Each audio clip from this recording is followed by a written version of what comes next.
Salam, salam outsider, le débrief commence maintenant. Manchester United l'emporte aujourd'hui 3-0 sur le terrain de Tottenham. On va être très sérieux, on ne peut pas compter sur Tottenham. Aujourd'hui, je m'attendais à ce que Solskjaer, à la fin de ce match-là, il soit viré. Mais non, Solskjaer est intouchable. Pourquoi? Parce qu'il a réussi, enfin je dis bien, à se sauver. Comment? En réfléchissant, tout simplement. Système à 3 derrière, ça fait combien de temps que j'arrête pas de le répéter, qu'il va falloir à un moment donné que Solskjaer, il protège ses latéraux. Luke Shaw et Bissaka sont des latéraux offensifs dans son système de jeu à lui. Eh ben, pour que ces latéraux-là puissent performer de manière sereine, il va falloir que derrière, il y ait quelqu'un pour les protéger. Pour la première fois, Ole Gunnar Solskjaer, il joue à 3 derrière. Et sincèrement, on va être sérieux, ça a fonctionné. Manchester United avait une assise de jeu défensive qui leur a permis, je dis bien, de jouer sereinement et qui leur a permis aussi de pouvoir profiter des courses de perforation de Bruno Fernandes. Parce qu'aujourd'hui, quand tu as 3 joueurs derrière, ton double pivot, Fred McTominay, même si défensivement parlant, de temps en temps, ça leur arrive de ne pas se gérer, ils sont assez protégés. Et c'est là où c'est intéressant. Ce qui libère Bruno Fernandes et qui permet à Bruno Fernandes de faire des courses, je dis bien, directes vers la profondeur et essayer, je dis, d'ouvrir le bloc défensif de Tottenham. Et c'est ça qui a fait la différence aujourd'hui entre Manchester United et Tottenham. C'est que Manchester United, ils sont venus et ils ont utilisé toute la largeur du terrain. Les latéraux étaient collés à la ligne, ils étaient très offensifs. Cristiano Ronaldo était collé sur le côté gauche. De temps en temps, il redésonnait. Il revenait vers le centre. Cavani faisait des courses en pivot sans aucun problème, jouait en pivot, excusez-moi, et faisait des courses en profondeur. Et Fernandes, c'était lui qui faisait le lien entre le milieu et l'attaque. C'est tout.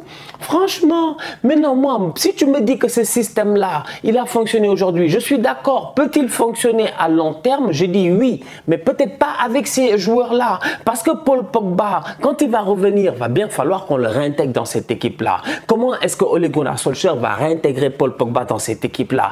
Qui va-t-il sortir? Fred ou McTominay? C'est la question que je me pose. Au-delà de cela, il va falloir que celui qui va rester entre Fred et McTominay, il travaille doublement, je dis bien, parce que Paul Pogba est un excellent joueur de football. Cependant, Paul Pogba est un joueur de football à penchant offensif. Donc du coup, défensivement parlant, si Manchester United subit un tout petit peu, il se pourrait que Paul Pogba ne soit pas forcément le joueur de la situation. Donc aujourd'hui, au niveau de United quand même, il gagne 3-0. À mon humble avis, Tottenham, c'est des tocards, c'est des nullards, il n'y a rien à dire. On ne peut pas compter sur eux.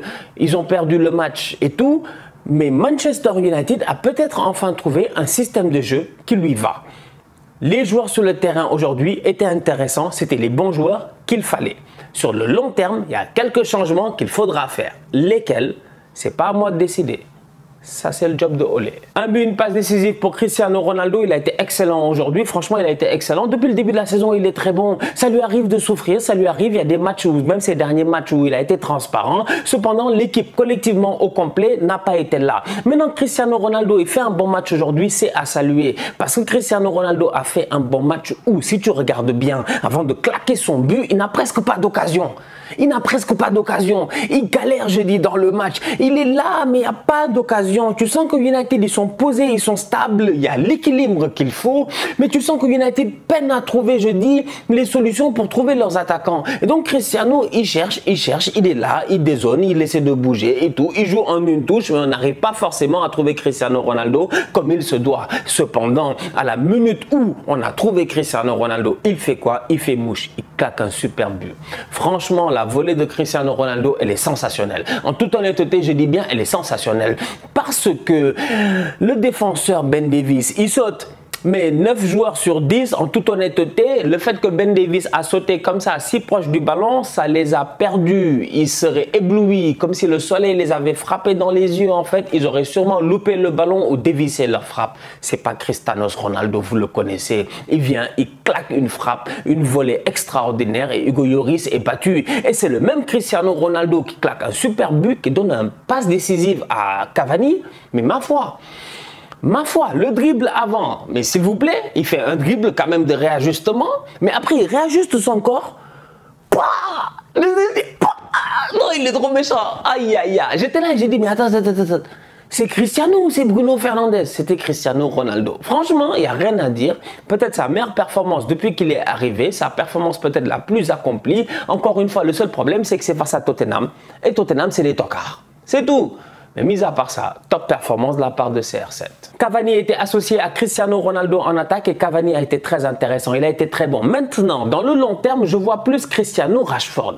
C'est ça le plan normalement. C'est Cristiano Rashford normalement. Bruno Fernandes derrière. Si les trois, ils se gèrent et que Paul Pogba accepte de faire un sacrifice, je dis bien, et de jouer avec un penchant un peu plus défensif, sincèrement, Manchester United peut être une équipe très intéressante. Aujourd'hui, sincèrement, Cavani, il a été excellent. Il a été excellent parce qu'il a claqué son but, mais au-delà de ça, il a été généreux. C'est Edinson Cavani. Dans tout ce qu'il fait, il est généreux. Il doit même claquer deux buts aujourd'hui. Il y a un centre de Fernandez, il met une tête, la tête, elle passe à pas loin du poteau, elle est un peu décroisée, mais le mouvement, le positionnement, la tête, lui-même, il sait qu'il doit marquer. Aujourd'hui, Cavani, excellent. Franchement, excellent. Une paire Cavani-Cristiano Ronaldo, deux trentenaires qui aujourd'hui ont fatigué cette défense de Tottenham. C'est là où je répète encore une fois, pour la troisième fois, Tottenham, c'est des tocards. Marcus Rashford rentre et Marcus Rashford claque un but en fin de match. C'est bien, il n'y a aucun problème. Cependant, si tu regardes bien, Manchester United à 2-0, Ole Gunnar Solskjaer, il sort Cristiano Ronaldo. Je m'assois, je commence à réfléchir. Je me dis, le voilà, il est de retour. Il est de retour. Il est de retour. Encore à faire des bêtises. Franchement, je ne le comprends pas. Il sort Cristiano, il va me dire quoi? Qu'il a un match de Ligue des Champions à jouer. Ok. Il sort Bruno Fernandes, il va me dire quoi? Qu'il a un match de Ligue des Champions à jouer. Ok. Mais quand tu sors tous ces joueurs-là, s'il te plaît, fais-moi rentrer des Jesse Lingard. Et Jesse Lingard doit rentrer beaucoup plus tôt que quand il est rentré. Il doit rentrer là où Matic est rentré. Lingard doit rentrer au milieu de terrain pour empêcher, je dis bien, cette équipe de Tottenham-là qui, pendant tout le match, ils ont fait un match 2 pour la 4e fois. Tocard, ils n'ont pas été bons. Pendant tout le match, ils n'ont pas été bons. Eh ben, il fallait les empêcher d'avoir de l'espoir durant les 15 dernières minutes. Tu fais rentrer Matic qui ne sert absolument à rien. Mais je dis bien absolument rien. Comme j'ai dit, Matic, c'est un grand joueur. Franchement, il a fait sa carrière. Il n'y a rien à dire. On le respecte. On le connaît en première ligue. Donc, on le respecte. Mais Matic, aujourd'hui, c'est fini. Matic, franchement, c'est terminé. Donc, Matic, tu le fais rentrer. Pourquoi? Ton bloc, il recule. Dès qu'il recule, tu laisses à Tottenham l'opportunité d'aller claquer le 2-1. Et c'est parce que Tottenham, franchement, ils sont pas bons aujourd'hui. C'est parce que Tottenham, franchement, c'est des tocards pour la 5e fois. C'est la seule raison pour laquelle ils n'ont pas marqué de but. Mais aujourd'hui, à un moment donné, Ole Gunnar Solskjaer a foiré tactiquement.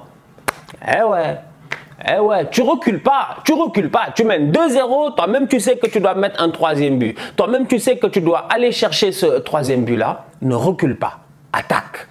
Jesse Lingard est un joueur qui est capable aujourd'hui de jouer milieu de terrain et à la fois attaquant. Tu le mets au milieu de terrain, il va faire les mêmes courses que Bruno Fernandes. Le changement aurait dû se faire là. Malheureusement, il ne l'a pas fait. C'est la raison pour laquelle je maintiens, je persiste et je signe.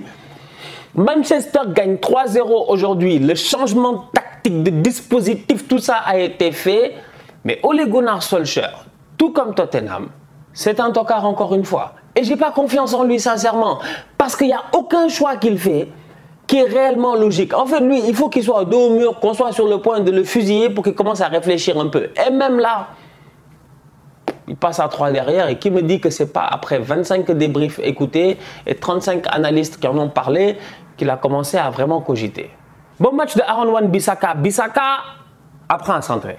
One Takla, il est là quand il y a des problèmes défensivement. Les gars sont à 3 derrière à United. Et même malgré ça, Son il trouve le moyen d'être à ça. Limite hors jeu de partir derrière. C'est pas normal. Bon, c'est pas grave. Bissaka vient, il fait un tacle. Mais Bissaka apprend à centrer. Quand est-ce que One Takla deviendra One Centra? Moi, je comprends pas. Mais petit, apprends à centrer, mec. Franchement, soit c'est trop haut, soit c'est trop bas. C'est incroyable. Bon, quoi qu'aujourd'hui, franchement, on peut parler jusqu'à demain, mais Bissaka, il fait un bon match. Nuno Espirito Santo déçoit. C'est dommage parce que quand il était à Wolverhampton, il était excellent à Wolverhampton. Il arrive à Tottenham. Et comme je dis encore une fois, pour la 6e ou la 7e fois, je ne me rappelle même plus, j'en perds le compte. Tottenham, c'est des tocards. C'est des tocards. En fait, c'est un club. C'est toute la structure de ce club-là ne va pas bien.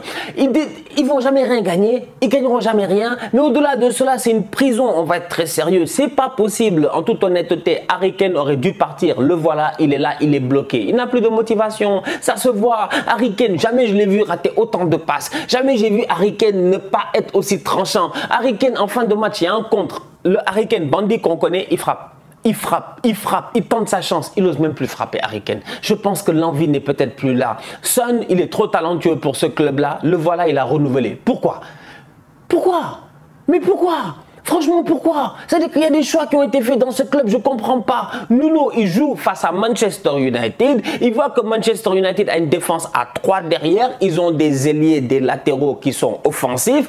Il voit que son attaquant Harry Kane ne s'en sort pas dans l'axe. Il voit qu'il n'y a que Son qui réussit à faire des courses. Mais s'il te plaît, par pitié, s'il te plaît, ne sors pas Lucas. Ne sors pas Lucas. Lucas, laisse-le sur le terrain. Fais rentrer Bergwijn. En plus, fais passer Lucas en pointe. Sors Harry Kane.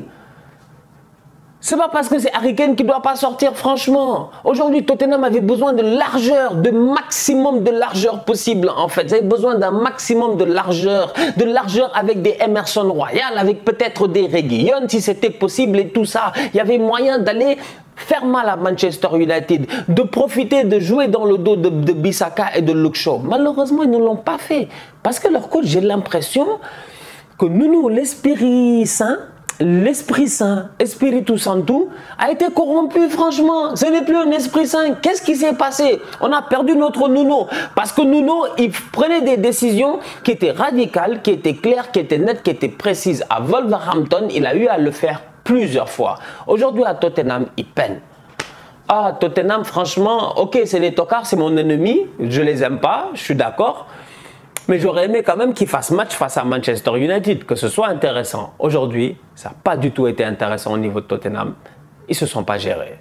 La famille, on se capte très bientôt pour un nouveau débrief. D'ici là, on continue à liker, on continue à partager, on s'abonne, on est ensemble, on reste en santé. Tous outsiders.